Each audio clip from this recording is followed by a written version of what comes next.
और चलिए अब आपको सीधा लिए चलते हैं छत्तीसगढ़, जहां पर आपको बता दें कि गृहमंत्री अमित शाह हैं और वो बीएसएफ के मौके पर यहां पर संबोधित नारी शक्ति सीआरपीएफ के पास है। ये वीरांगनाओं का परिचय आपने समूचे देश को दिया है और समग्र देश की बेटियों में उत्साह का संचार करने का काम किया है। मैं आप सभी को मन से बधाई देना चाहता हूं। सीआरपीएफ के इतिहास की ओर मुड़कर देखते हैं तो 27 जुलाई 1939 को सीआरपीएफ की स्थापना हुई, परंतु आज की सीआरपीएफ का पुनर्जन्म हमारे लौह पुरुष और पहले गृह मंत्री सरदार पटेल के हाथ से हुआ। 28 दिसंबर 1949 को सरदार पटेल जी ने इसका नाम बदलकर सेंट्रल रिजर्व पुलिस फोर्स, जो आज देश की आंतरिक सुरक्षा के लिए एक गौरवमयी पर्याय है, उसको रखा गया। 19 मार्च 1950 को उन्होंने इस बल को मेरे सामने जो निशान खड़ा है, गर्व के साथ हम लोगों के सामने है, वो निशान को प्रदान करने का काम किया और एक बटालियन से शुरू हुई सीआरपीएफ आज 246 बटालियन,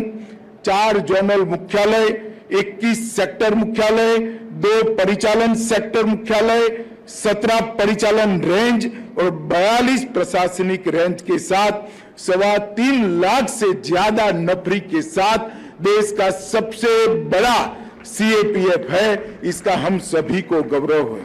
मैं हमेशा आज सीआरपीएफ के जवानों को कहना चाहता हूं कि मैं हमेशा भी देश के किसी भी कोने में उपस्थित होता हूं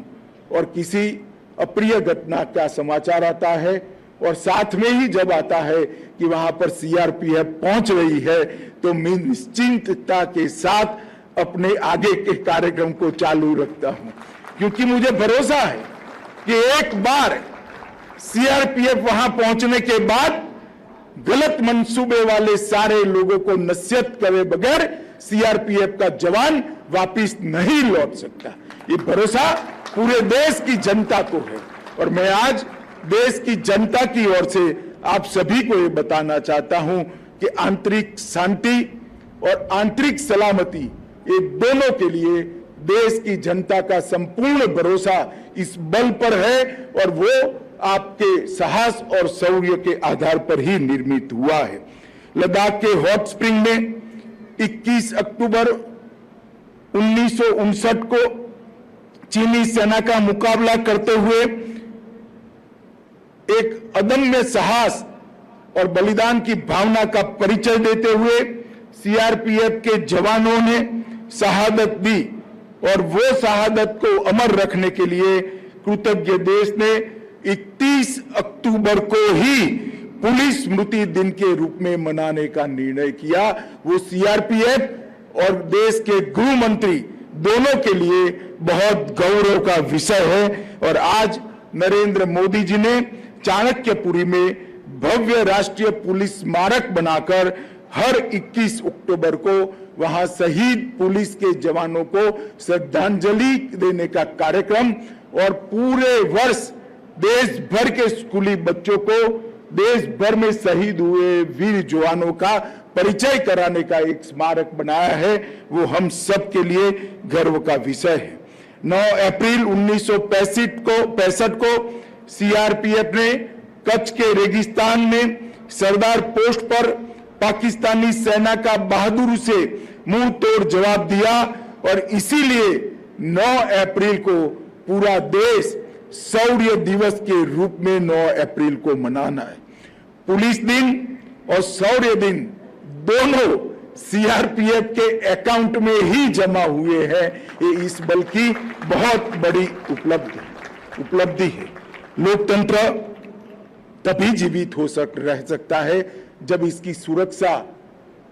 समर्पित तरीके से की जाए। देश के चुनावों को शांतिपूर्ण ढंग से अंजाम देने में बाकी सारे सीएपीएफ को साथ में रखते हुए सीआरपीएफ का योगदान महत्वपूर्ण योगदान है। पिछले कई चुनावों से सीआरपीएफ के जवानों ने हमारे लोकतांत्रिक प्रक्रिया का सुरक्षित रूप से निर्वहन करने की जिम्मेदारी निभाई है। ये पूरा देश इसको बड़ी विनम्रता के साथ इसको देख रहा है। मित्रों, लोकतंत्र के मंदिर संसद भवन, श्री राम जन्मभूमि अयोध्या, ये दोनों पर हुए आतंकी हमले को भी सीआरपीएफ के जवानों ने ही निरस्त किया और लोकतंत्र की सबसे बड़ी पंचायत, हमारे गौरव संसद भवन को सुरक्षित रखने का काम भी सीआरपीएफ ने ही किया था। बल द्वारा साइबरबाइट नाम की मासिक पत्रिका वेबसाइट पर प्रकाशित की जा रही है। वो साइबर सुरक्षा पर जागरूकता बढ़ाने के लिए सभी संगठनों को प्रेरणा दे रही है। 2022 से सीआरपीएफ में सॉफ्टवेयर आधारित स्थानांतरण प्रणाली संतोष को भी लागू कर दिया है, जिससे ढेर सारे जवानों को